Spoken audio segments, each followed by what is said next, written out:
ஐயோ! என்னோட தெருநாய் இங்க காணாம போயிடுச்சேன்னு கவலைப்பட்டுருந்து இந்த பக்கம் திரும்பி பார்த்தா, பார்த்தீங்களா? எங் பெரிய பையனோட போர்ஷன்ல அது காலியா தான் வச்சிருக்கோம் இப்போதைக்கு நாங்க. அவருக்கு இன்னும் மேரேஜ் ஆகல. இருந்தாலும் அவரோட போர்ஷன வந்து நாங்க சும்மா லைட்டா தான் யூஸ் பண்றோம்.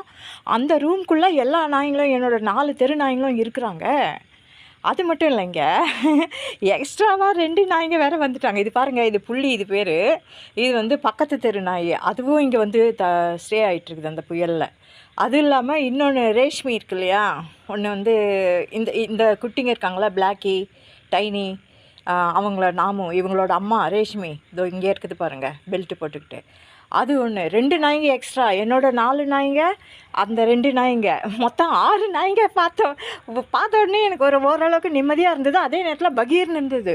ஐய்யய்யோ! இது என்ன இது வீட்டுக்குள்ளே வந்து இப்படியெல்லாம் எல்லாத்தையும் கலைச்சி போட்டு வச்சுருக்குதுங்களே இந்த நாய்ங்க, அப்படின்னு சொல்லி ரொம்ப பயந்து போயிட்டேன் நான்.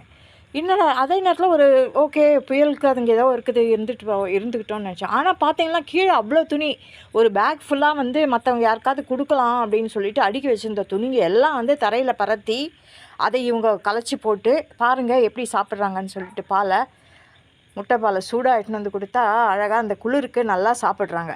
ஆனால் நான் 2 நாய் எக்ஸ்ட்ரா இருக்கிறது எனக்கு தெரியாது. அதனால் நான் கம்மியாக 4 நாய்களுக்கு போதுமானது தான் எடுத்துகிட்டு வந்தேன். இவங்க 2 பேருக்கும் இப்போ ஷேர் பண்ணி மொத்தம் 6 பேருக்கும் கொடுக்க வேண்டியதாகிடுச்சு. பரவாயில்ல. ஆனால் என் பையன் கையில் கேட்டேன், எப்படி இந்த ரூமோட கதவெல்லாம் திறந்தது அப்படின்னு சொல்லிட்டு. கடைசி வரைக்கும் அவர் வந்து என்கிட்ட சொல்லவே இல்லை உண்மையை. இல்லை எப்படியோ திறந்துட்டுருக்கு தெரியல அப்படின்னு சொல்லிட்டு மழுப்பிட்டு இருந்தார். ஆனால் நான் கண்டுபிடிச்சிட்டேன். இது கண்டிப்பாக வந்து இந்த ரூமோட கதவை வந்து ஓப்பன் பண்ணுற அளவுங்களுக்கு நாய்ங்களால் முடியாது. இதை வந்து கண்டிப்பாக இவர் தான் சின்ன பையன் தான், இவர் தான் பண்ணியிருக்கணும் அப்படின்றத நான் அப்போயே மனசுக்குள்ளே கண்டுபிடிச்சிட்டேன்.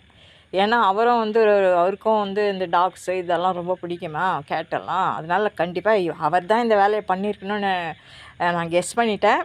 ஆனால் அவரும் இது வரைக்கும் என்கிட்ட சொல்லலை. ஆனால் எனக்கு நல்லா தெரியும் இவர் தான் பண்ணியிருக்கணும்னு. இல்லாட்டா எப்படி ஒரு பூட்டின கதவுக்குள்ளே நான் இங்கே வந்து உள்ளே வந்திருக்கோம். இது பாருங்கள்.